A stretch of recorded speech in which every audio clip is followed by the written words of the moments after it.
morning and happy Women's History Month, everyone. I am extremely excited to welcome you all to the inaugural ABNY Women event for 2021 during this very important month. Every March, we celebrate and are reminded of the contributions and accomplishments of history-making women in the world. And COVID-19 has proven just how resilient women are, how creative we are, how necessary we are. In this moment in time, we see the need for conversations like this to talk about and celebrate women in the world. From the arts to politics, March is a chance for us to reflect on trailblazing women who lead the way for change. Now, we've come far, but yet we have so much far to go in society, right? We are celebrating Women's History Month, and yet we do not see equity and equality for women, especially in the workplace. Just as an example, just recently, there was a report that found over 50% of women in New York City had to cut back on work, just dropping out of the workforce over the course of the pandemic. And to address issues like this, issues that specifically affect women, ABNY Women was born. ABNY Women provides a forum for women to come together and spark thoughtful conversations and encourage discourse with the real goal of forging ahead for a better future for all. And as we fight COVID-19 and the challenges of an equitable recovery in the middle of this devastating health and economic crisis, ABNY Women is committed to uplifting all working women, all women across New York City, and to leveling the playing field for all. And we couldn't do this without compassion and the dedication and the fire of Samantha. Samantha Rudin Earls, chair of ABNY Women and senior vice president at Rudin Management Company, has overseen the growth and development of this network since its inception. In 2016, Samantha helped launch our Working Women's Network, now called ABNY Women, which strives to connect and empower women from all sectors, from all walks of life across the city. And this is just one of her many, many jobs, right? In her capacity at Rudin Management, Samantha focuses on the development and redevelopment, design and marketing for the Rudin portfolio. She was involved in the development of the 130 West 12th Street and the Greenwich Lane in West Virginia. She was also involved in the Rudin's latest project, and if you haven't checked it out, you must check it out, Dock 72. It's a 675,000 square foot office building focusing on the technology sector at the Brooklyn Navy Yard, no small project. And as we talk about the accomplishments and the struggles for women, we know the tech sector is absolutely a sector that women have great potential for.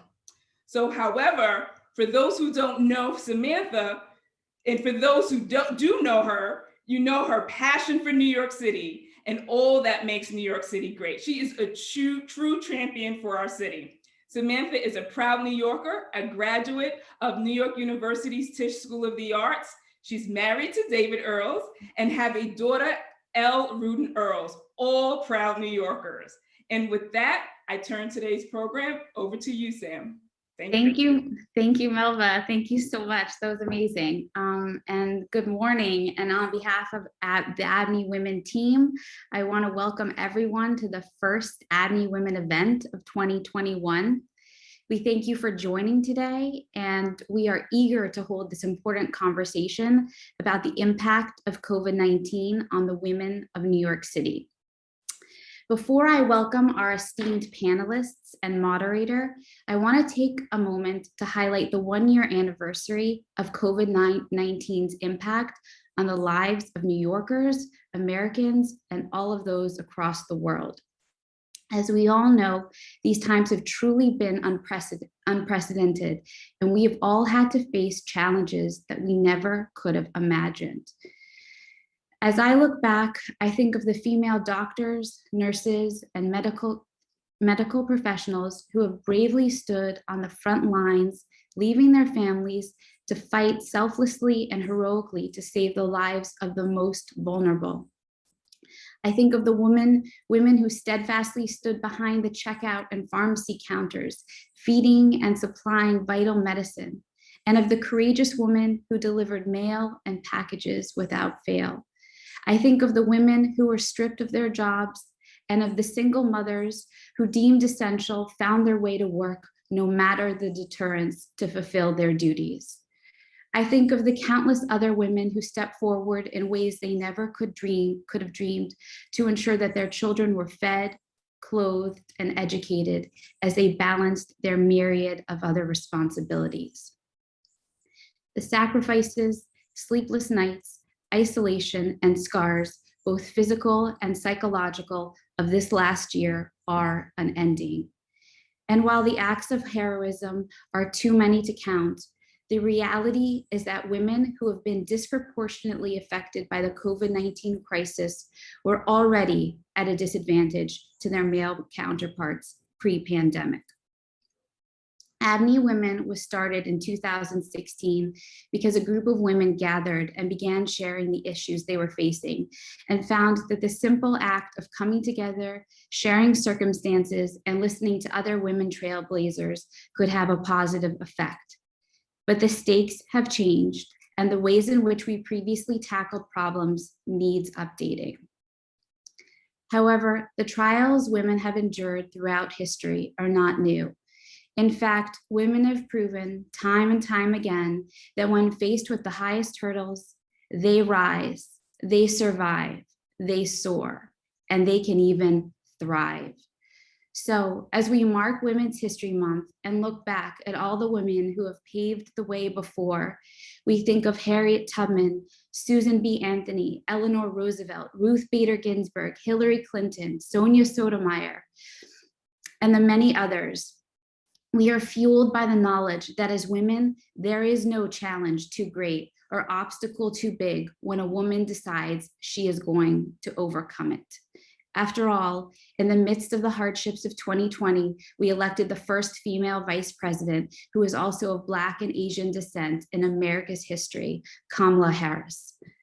I want to take a moment to acknowledge that for the first time in ABNY's 50-year history, a Black woman has been named as its CEO. Melva, we are so inspired by you, and we thank you for your tenacious and triumphant work on behalf of ABNY, women, and our community at large. The mountains can be scaled, but it requires ingenuity, fearlessness, creativity, teamwork, resilience, and a will that cannot be shaken. Today, I am so excited to welcome to the virtual stage a group of women who have proven that they can do just that, and they will engage in a dialogue on how to address the many issues we are currently facing. Our panel features Nicole Bateman, Senior Research Analyst at Brookings Institution, who has been studying the effects of COVID-19 on women in the workforce and has contributed to the Brookings Gender Equality series. Queens District Attorney Melinda Katz, the consummate public servant who has dedicated her life to serving her home borough of Queens and all New Yorkers. Jenna LaPietra, one of ABNY Women's own, and she leads market development for the New York metro area at Accenture, as well as their workforce development programs. Taryn Sacramone, Executive Director of the Queens Theater, who has worked tirelessly throughout the pandemic to bolster the spirit of arts and cultural institutions across the city and find solutions for their survival. And our moderator, Tiffany Williams, a former ABNY Young Professional Spotlight of the Month, who is the Chief Operations Officer at Girls for Gender Equity. Tiffany has been an advocate for maternal health, juvenile justice, and worked to advance a more equitable world for girls of color. We are so grateful to have these inspiring women join us today, and I will now turn the program over to our moderator, Tiffany. Tiffany, welcome and thank you. We're going to start by getting to know the folks on the panel deeper than introductions. We want to give 3 minutes to each panelist so that we can learn a little bit more about your personal experience being a woman working in the 21st century, We want you to cover how COVID has affected your professional and personal life. And please shine light on some of the challenges of balancing caretaking, whether that be parenting or taking care of parents, or taking care of the broader community. We want to learn more about the challenges of balancing caretaking and also the responsibilities to your very esteemed jobs that require so much of you. So thank you for joining me in this conversation. This is going to be a deep conversation. We're going to go deep on a few questions so that everyone has a lot of time to speak and that the audience has a lot of time to get to know you. And then we are going to invite some questions from the audience.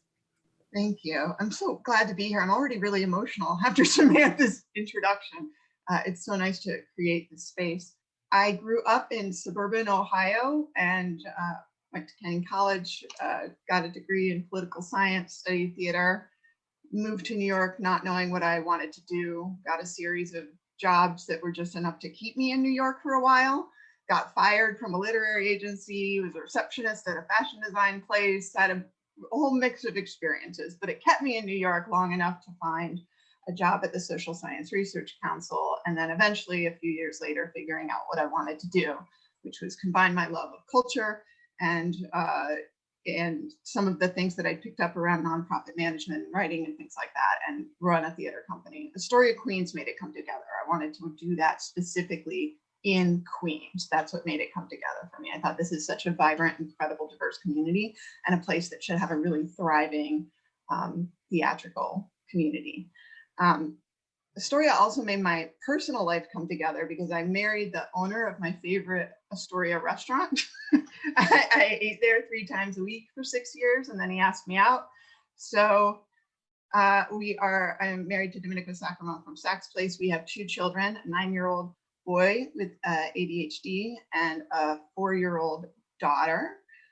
In 2013, I went to the Queens Theater, to Performing Arts Center in Flushing Meadows, Corona Park, with 3 theater venues and education programs on site in school at senior centers. We do a lot of work around advancing the inclusion of disabled people in the performing arts.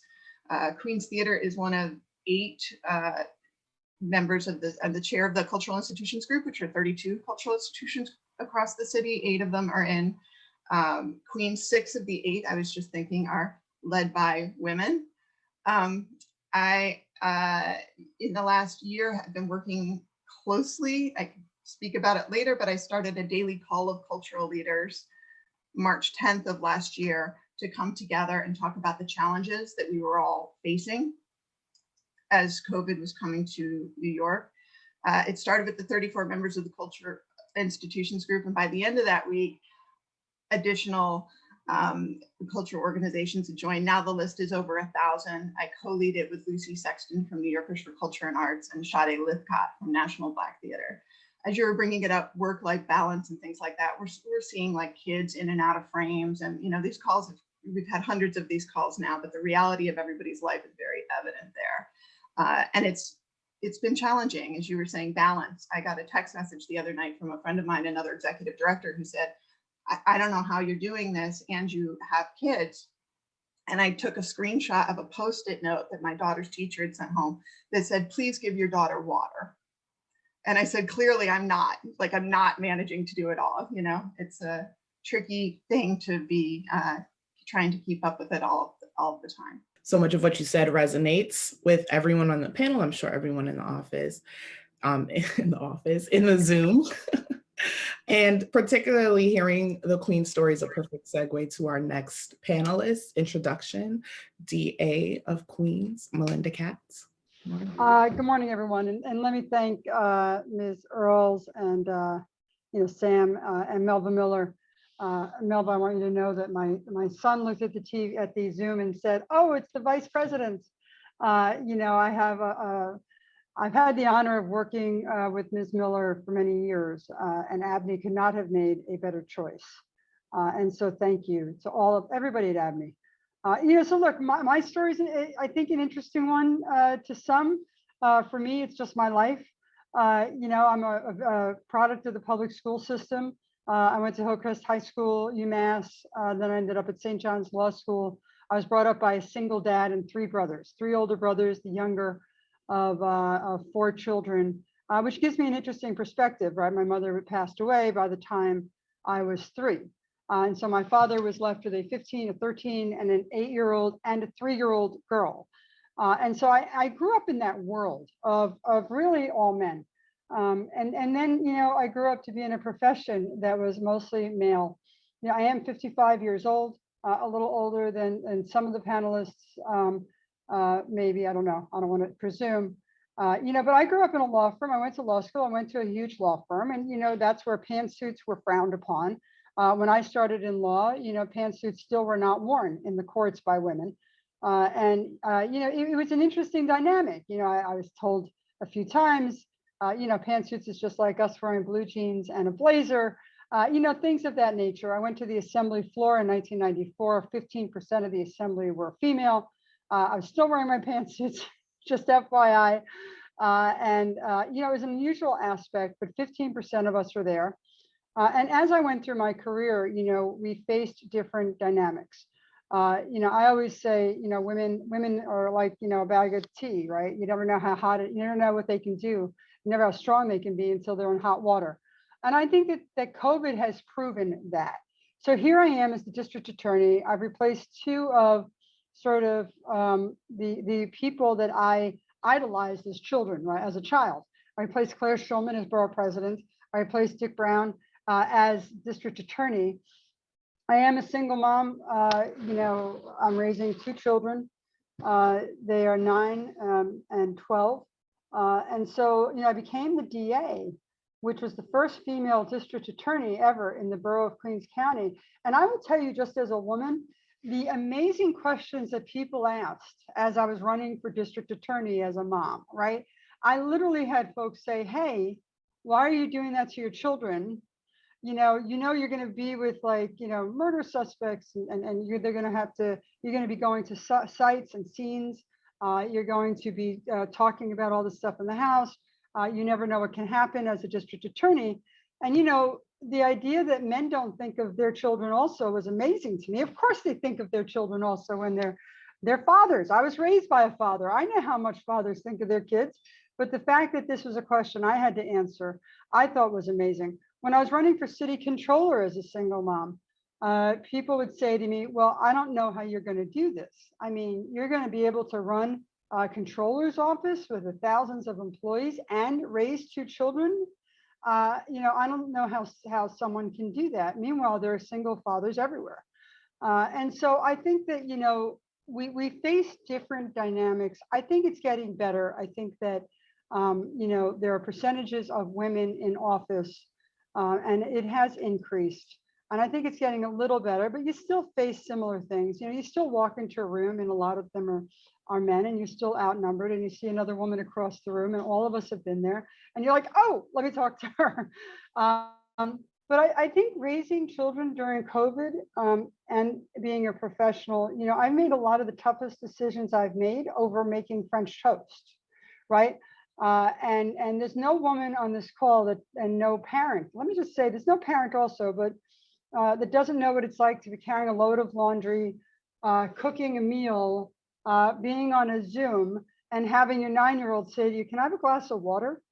And so I think that it's a dynamic that is distinct sometimes, but it's a lot of things that we're all facing. And I think it's important for all of us to realize that we need to bring other women up with us. And I think that's the key in my generation. I had icons like Geraldine Ferraro before me, who, when I wanted to run for office, was like, it should be you. You're a qualified woman, not just a woman. You're a qualified woman, and it needs to be you in that office. And I had people like her to idolize as a child. And so when I became the district attorney, first one in forever, I named a female the chief executive. I named a woman, the chief of staff. And by the way, just for the record, it was happenstance. They happen to be the most qualified people for the job. And so we have 3 people running the Queens District Attorney's Office that are women, and we bring other women up with us as we go. And I'll end with this, Kamala Harris. I mean, I can't imagine the smile on Geraldine Ferraro's face from up above when Kamala Harris became the vice president. And I don't know how many of you saw my tweet. And I said, you know, how lucky we are to be alive right now for those Hamilton fans. I never thought I'd see the day in my lifetime. And so I think we need to use that in a way to show what women can do. I have no doubt that Vice President Harris will do just that. And, you know, she is no joke and she's amazing. But we are here now. And the fact that ABNY has brought everyone together, professional women who are leading the way, people like Taryn and Queens Theater in the Park, who have just made that place explode citywide, and Nicole for the work that she does as an analyst, and, you know, Jenna for the work that she does in the Metro, Accenture. I mean, I think all of great panelists, and we appreciate the work you've done. For everyone that is watching today, you know, we can do it all. And, you know, those of us that are of my generation were told a whole lifetime that we couldn't. At least I was always told, you know, you want to be a lawyer? Why? But here we are. And we stand together and we work together and we make it happen. Thank you so much, TA Katz. Definitely hearing the theme that folks never know how it's going to get done until we get it done. We make it happen. Make it happen. Make it happen. We're going to go next to Jenna LaPietra, our marketing development lead at New York Metro Accenture. We're going to give 3 minutes to go into your introduction, just about your journey here. And then we have a series of questions that we're going to get to dive deeper into your work. Yeah, thank you so much. And thank you for having me. I couldn't be more thrilled to be here. And this is so important. We're doing quite a lot at Accenture around Women's History Month and the celebration there. Just a little background on me. So I've been in the New York market for quite a long time. I am, Melinda, pretty much the same vintage as you. And so our stories actually run quite parallel. Also a child of public school system. I grew up in New Jersey, the most diverse state in the country, and very proud of that. I was also raised by largely a single parent, more toward my teens. My mother was a very active person in the community. She still remains that. She was the first mayor of the town that I grew up in. I went to very diverse schools at Hackensack in New Jersey. I went to Rutgers University, not once, but twice, and got my master's there. I'm a very big supporter of the public university system and the state school system here in New Jersey. I am now still a resident of New Jersey, about to become a resident of New York for the first time, so proud about that.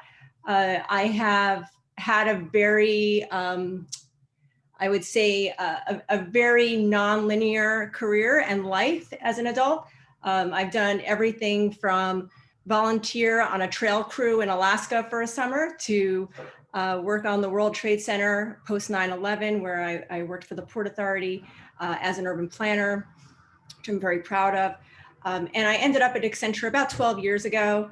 It's a fantastic job in a fantastic company. I've had the opportunity to do so many different, so many different roles in the company, which has made my view very broad. I've just recently, in the last 18 months, come back to the New York office, where I'm getting to do this job and be able to support New York Metro much more broadly across the entire community. Just a couple of other things. Just in this quickly in this role, we've gotten to do a lot of terrific stuff in terms of how we're supporting the community in the last year, whether it's with Lincoln Center or the Harlem School of the Arts, organizations like Grayston Bakery. So there are things that we can do in this role that promote both women and underserved communities in a very big and meaningful way. So I'm very proud of that. Thank you so much. One of the themes that I heard in your introduction is how important it is to incorporate diversity and have really a global perspective inform your work. And so we appreciate you sharing that. Nicole Bateman, we're going to go to you next. You're the Senior Research Analyst at the Brookings Institution, and then we'll follow with a series of questions. So just an introduction that lets us know how you got to where you are today. Yes, thank you. I am so happy to join all of you today. This is my first experience with ABNY, and it seems like a great group of women. I am a bit of an outsider here. I'm actually zooming in from DC, but again, happy to be with you all. So as Tiffany said, I'm a senior research analyst at the Brookings Metropolitan Policy Program. So we focus on cities and regions, and my piece of our research agenda is focused on better understanding our workforce and how to improve outcomes for those workers our economy often leaves out and leaves behind. My work life was actually most impacted probably by the Great Recession. I graduated from college at the peak unemployment for my age group, and so I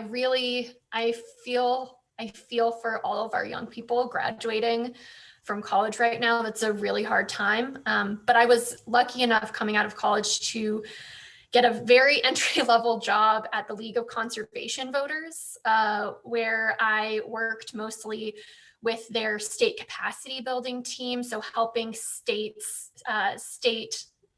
partners work on getting environmentally friendly leaders in office and also legislation passed in those states. So that sort of sparked my interest in more local governance, which has brought me into this role at Metro.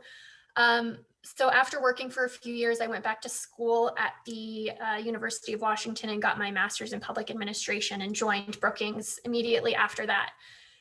So I think my COVID experience is a little unique. I don't have children, but I am very far from my family. So I think my story is maybe one more of isolation, right? I haven't seen my parents in over a year. So my experience is a little different, but it's been hard too, being so far from home. Thank you so much, Nicole, for reminding us of the diversity of the challenges in this COVID experience and really naming what it's like for students and graduates, particularly in this season, with so much uncertainty going forward. Appreciate you centering that. So I just want to help to frame our conversation so we know what to expect. For the next 20 minutes, we have some discussion questions that are designed for particular panelists to answer. We heard about your expertise and how you've got to where you are today. So the questions are developed in that way, honoring that. And then we have some questions from the audience, which we'll introduce after those questions are answered. Our very first question is for Nicole. Nicole, your article, Why Has COVID Been Especially Harmful for Working Women, which will be linked in the chat for folks to be able to read. It was one of the pieces that really underscored the need to have this conversation today and for ABNY Women to host this conversation. Could you tell us about the specific work that the Brookings Institute for Gender Equality's series holds?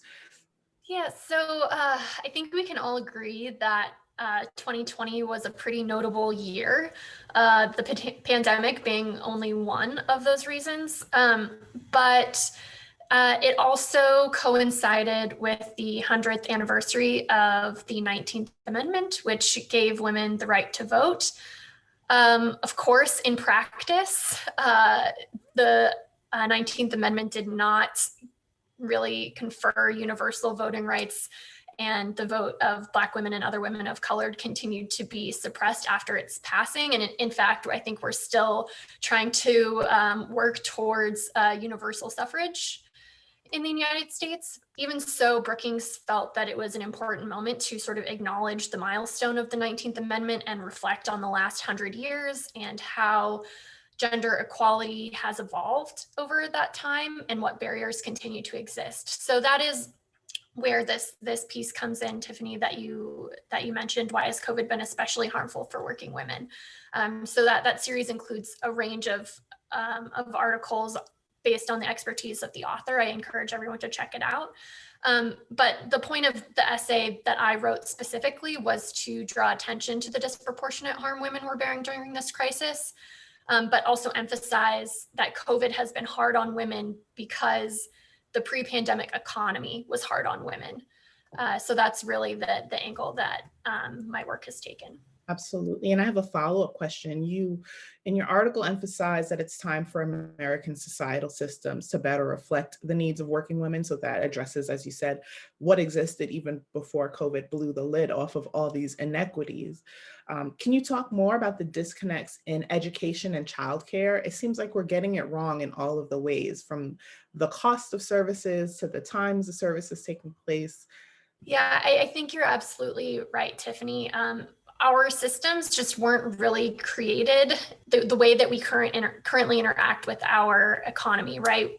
The school system was designed when the norm was two-parent households where the mother stayed home with children, for example, and they haven't really seen an update since then, and it just doesn't really work anymore for a lot of families. So the issues with childcare in schools are a little bit different. So I'll talk about childcare first.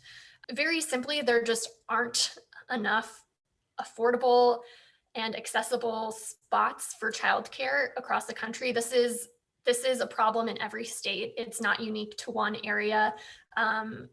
It's just not affordable. The federal definition is 7% of median household income, and no state has childcare that is on average below that number. So it's expensive everywhere. And schools, they can provide some reprieve from how expensive childcare is, but the 9 to 3, the 8 to 3 schedule doesn't work for a lot of people. Most people work outside of those hours. Even people who have predictable schedules, like a 9 to 5, you still have to figure out what to do for those 2 or 3 hours after school before you can pick up your child. Parents have to piece together childcare even outside of school hours, so it only provides partial relief. And for parents with less disposable income and less flexible work, less flexible jobs, that sort of misalignment can be a very large burden. Thank you. I see so many of our panelists nodding in agreement. I'm sure folks in the virtual Zoom audience, it resonates with them as well. And one of the things that helped to alleviate the challenges of the scheduling was having a village to lean on, having a neighbor, a aunt, a cousin, someone who can help with pickups and drop-offs. And COVID has really changed the way that we lean on our village, which highlights how much is now shouldered by primary caretakers in the home, who mostly happen to be women. So we appreciate your work, Nicole, and we'll definitely take the time to dig deeper into your article and share with others. My next question is specifically for Jenna. A pink collar worker is often described as someone who works in a field that's historically considered women's work. Those are jobs in beauty, nursing, social work, teaching, secretarial, childcare, etc. There's so many women and men and others with varied talents and aspirations. At Accenture, you help to lead the workforce development strategy in the metropolitan area. Tell us more about the inclusive future of work programs and Rutgers Future Scholars and your goal for the populations that they serve. Why is it important to expose the next generation of our region's workforce to jobs that are outside of the gender norms? So before I get to Rutgers Future Scholars and Inclusive Future Work, I will start with this entire issue is completely incorporated, or addressing this issue is completely incorporated into the entire DNA fabric of Accenture. So several years ago, we created the commitment that we were going to get to equal. Remember, not only is our fields like construction and real estate largely dominated by men, but even consulting has been dominated by men, and many of the industries that we have worked in have been dominated historically by men. And so several years ago, we made the commitment that we were going to get to a gender balanced workforce by 2025. And we are on track for that. Today, we're led by a CEO, and this all matters because it trickles down. It means a lot for women to be in these decision-making conversations, in these decision-making positions, in order to actually turn the aircraft carrier. Today, we're 42% of our board of directors, 45% of our workforce is women. 48% of our new hires are women. 43% of our revenue producing roles are held by women. This is very important because while we want to get to equal, we certainly don't want those women to be in roles that are not valued as highly as others. And we want to make sure that we have that diversity pervasive through every level and every different kind of job in the company.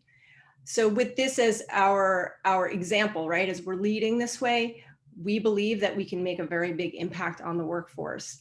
And we fully believe, particularly here in New York, where I'm participating, we believe that we have an opportunity to really reset our economy and how we envision our future workforce. Inclusive Future of Work is a program that we are running nationally. It's a program that actually targets anyone who is in a what we would call a job that is ripe for automation. So we're very well aware that most of these automation impacted jobs are going to be hitting women, other underserved populations, and we don't want to end up behind on this. There are industries that we know are going to automate. And so we're targeting people in those industries today for reskilling, for upskilling. And to the point that you make in your question about, how are we tapping into those talents? There's a whole host of talents that we need to be tapping into.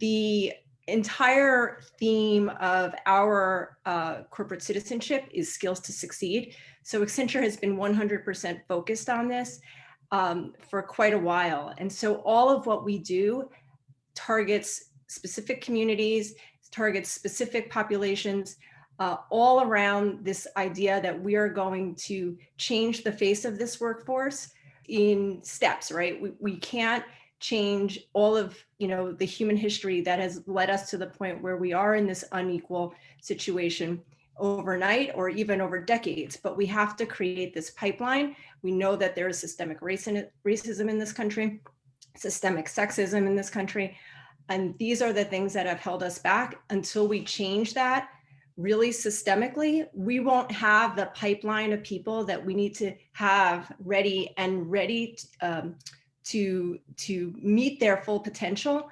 And so we're working on it from all levels, whether it be elementary school programs, whether it be high school programs, college programs. Rutgers Future Scholars is a program that I'm very proud that we're supporting.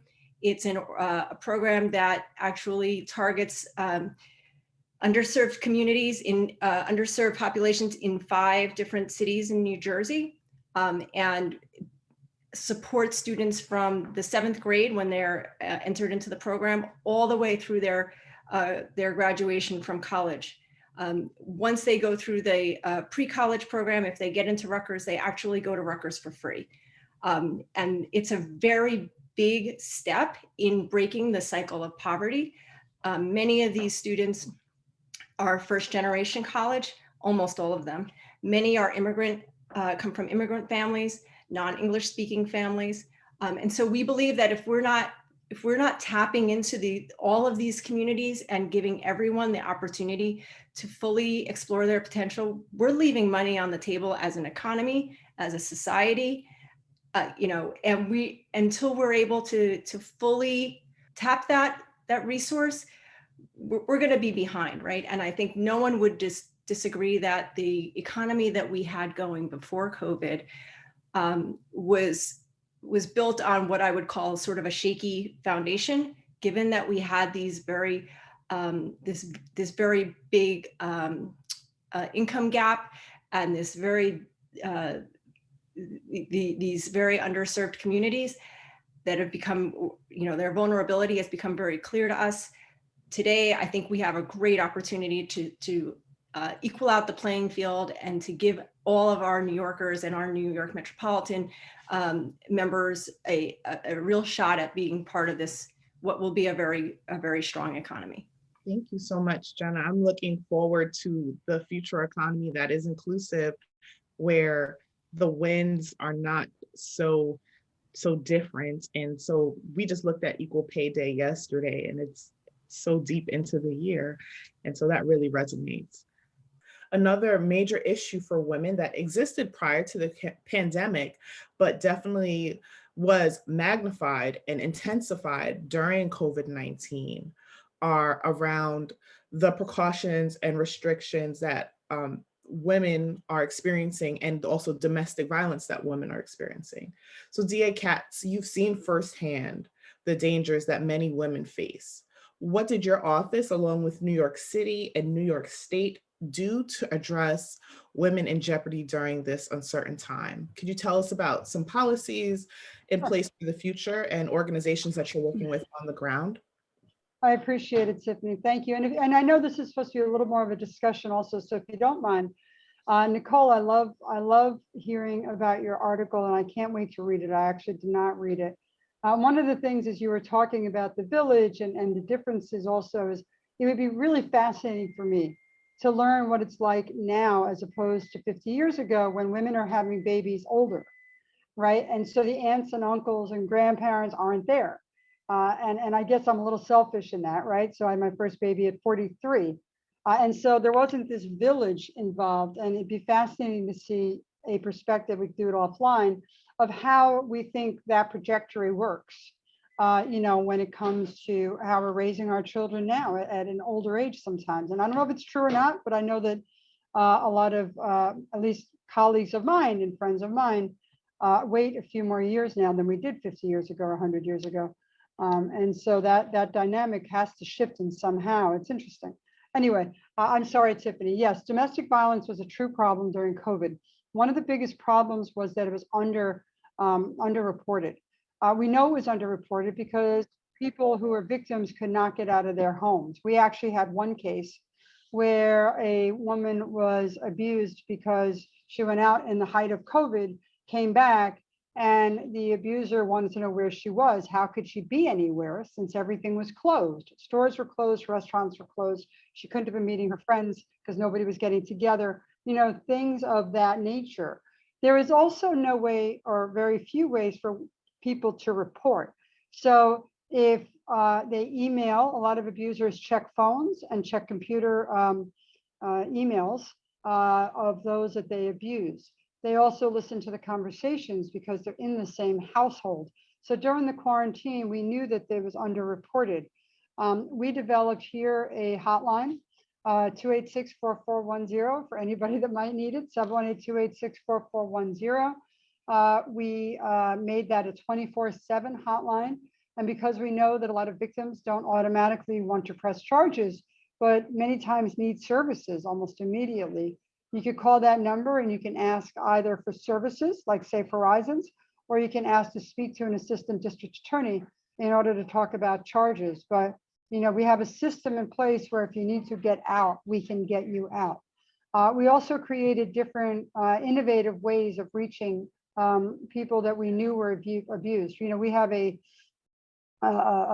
system here in Queens that I think is relatively rare, where we have thousands of abused victims that we follow, whether they press charges or not. And we know that they are victims. We check in, we follow them, that we help them in whatever they need. And so we had to think of innovative ways of reaching them without the abuser knowing that we were trying to reach them. So, for instance, emails that included, if you're a victim of abuse, you call this, but it's also, fraud and elder abuse and things like that. And so, yes, but even during COVID, we continue to work with, the mayor's office and the NYPD and the coordinated approach to prevent stalking, CAPS, and the interim probation domestic violence team in order to combat domestic violence. But it truly was a difficult, and I see Colleen Babb or someone in my office is putting the hotline. Colleen Babb is also an executive over community engagement, is putting the hotline into the chat. Thank you so much, DA Katz, and we are going to make sure that folks have access to that hotline for continued safety. Our very next question goes to Taryn. And you mentioned in your introduction ways in which you've built community, and I would love to get into that a little bit more about the instant response and coalition building to meet folks' needs. And so one of the success stories to come out of the pandemic has been the Culture Daily Conference that you organize for nonprofit leaders to share resources and support each other during the pandemic. We know how critical the arts are to sustaining our city's economic vitality, but also just to us sustaining our human culture overall. Can you tell us a bit about this effort and organizing the groups and what some of your goals are from your point of view? I would love to. And just want to say to DA Katz, such gratitude for all you're doing to protect women in this borough. Really amazing. So the calls, as I mentioned, they started March 10th last year, right? The cultural community, COVID's coming to New York, and we started to jump on the phone every day at 3 o'clock. And those first calls, we were talking about hand sanitizer, right? And lobby signage and new projections for our visitorship numbers. And by the end of that, we were all shuttered. And we all realized that we had places where our questions overlapped, whether you were, a large zoo or a small theater. Additional organizations started to join, just cultural leaders inviting other cultural leaders to join. We kept it as a really inclusive, democratic forum. And, erred on the side of, yes, we all need to survive this and we're all in it together. So, you heard about the call, join the call, join the call. And we would have access to government officials on the call. We would have questions bubble up around general liability insurance, supporting the mental health of your furloughed employees. Like it was, everything would pop up, and then we would jump to help each other. Someday you would be the person with the question. Someday you would be the person with the answer. Some days working groups would form. In those first few months, it became clear that there were certain topic areas where we really needed deep dives and expertise and people coming back. So I put out a survey monkey to the 500 people on the list at that time, saying who wants to do working group. You'd be, probably not surprised to hear 85% of the working group folks were women out of the gate, and in a democratic forum where people can, everybody can unmute, and all topics are important. All questions raised are important. It became a place where women were really thriving. There's nobody who would say, who's been on these calls in the last year, that it is not a space led by women. None of my male colleagues would disagree with that statement. And it is co-facilitated. I lead it now with Lucy Sexton from New Yorkers for Culture and Arts, and Sade Lithcott, CEO of National Black Theater and Coalition of Theaters of Color Chair. And Sade is one, we're sort of leading it in sisterhood, is how she puts it. We have the three of us connect in between calls and talk about who in the community needs what, and who else we know in the community that might be able to get them the answer they need, get them the access they need, help them. We kind of coordinate on that, and we also pass the mic with each other, facilitating the conversations. And we're all mothers. I mean, it could just be, I had a bad morning with my son. Can you take the mic today? To have that and to be protective of our own and each other's energy, that's been a real gift through this time. And to see that it's not hierarchical or authoritative, right? So there's no set agenda. It's a space for people to connect. And that means that the best questions can come from anywhere. And it's been fascinating to see somebody unmute, ask a question, and have the entire New York City cultural community turn its lens to it, right? Like Dwana Smallwood from Dwana Smallwood Performing Arts Center, she unmutes and says, we're talking about how are we going to get back, but we teach classes to youth who've just been through traumatizing experiences. Are we going to be doing the same thing now that we did a year ago, even when we can get back to doing it? And then that led to multiple conversations, social workers, other resources. It's been phenomenal to see that come together. The capacity of each of our organizations growing to the capacity of the communities, and women really at the center of that. Thank you so much, Taryn. I can't imagine facilitating such a robust call, but I know that we can get it done. So I'm so glad to hear that it's happening. It's happening in a democratic way, that everyone's being heard and people's needs are getting met, and that you're able to help reassess how we do the work, particularly for young people who have experienced so much change in COVID. My next question is for DA Katz, but I want to keep it open to the entire panel because we are all in positions of leadership and can give advice on this. DA Katz, you lead the district attorney's office at one of the most diverse places in the world, Queens, New York. We've seen how women have been disproportionately impacted by COVID-19 and how 100% of the job loss in the fourth quarter last year were jobs held by women.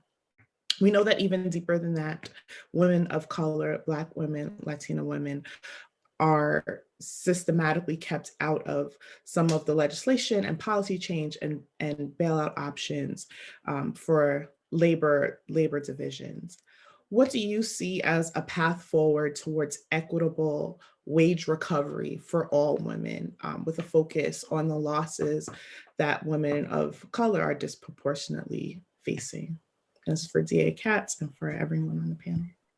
Yeah, I mean, this has historically been the issue, right? Women had historically, when I was in the legislature 26 years ago, we were having this discussion back then. It is remarkable to me that we're still having this discussion. And some of it is historically the women jobs that women and women of color are in versus what men are doing. And, you know, the question over the 25 years that I've been doing this, or 26 years, has always been, aren't both just as important, right? Aren't both just as needed? I mean, you know, don't you need those professions as much as you need the others, right? You can't run a hospital without the nurses, without the healthcare workers, without all the folks in that industry, as well as the doctors. And I think that that has always been the issue. I can only tell you that here at the DA's office, you know, we do everything to work not only with women of color that are distinctive to women. You know, first of all, we have an immigration lawyer. So when it comes to documentation, undocumentation, whichever country you are from in this entire universe, we will never ask you about any documentation, which has been helpful, I think, in people reporting crimes that historically may not have reported those crimes. We also developed a Bureau of Housing and Worker Protection, which means that, you know, if you are working and the employer is taking advantage of you in any way, whether it's your documentation status, whether it's because they believe that you're not going to report, we do massive investigations to get money back. But I think also at the end of the day, it's education and sticking up for one another. You know, in the borough of Queens County, where there's 190 countries and 200 languages, and most of you that have heard me speak know this by heart. But as the district attorney, I'm actually able to bring some power to that mantra and say, you know, no matter who you are, you have a place to come for legal relief, but you also have a place to come somewhat for advice. You know, that has come clearly more noticeably in domestic violence and in employment practices for our office. So any employee that is being taken advantage of can come, we'll investigate, and we will prosecute those that see fit to take advantage of either the most vulnerable population because of whatever status or because of fear, or anything that is being biased or discriminated against for them. But for me, a lot of it's education, you know, and standing up for one another. You know, we need to make sure that every school in Queens County and the city of New York and in the state is as funded as every other school.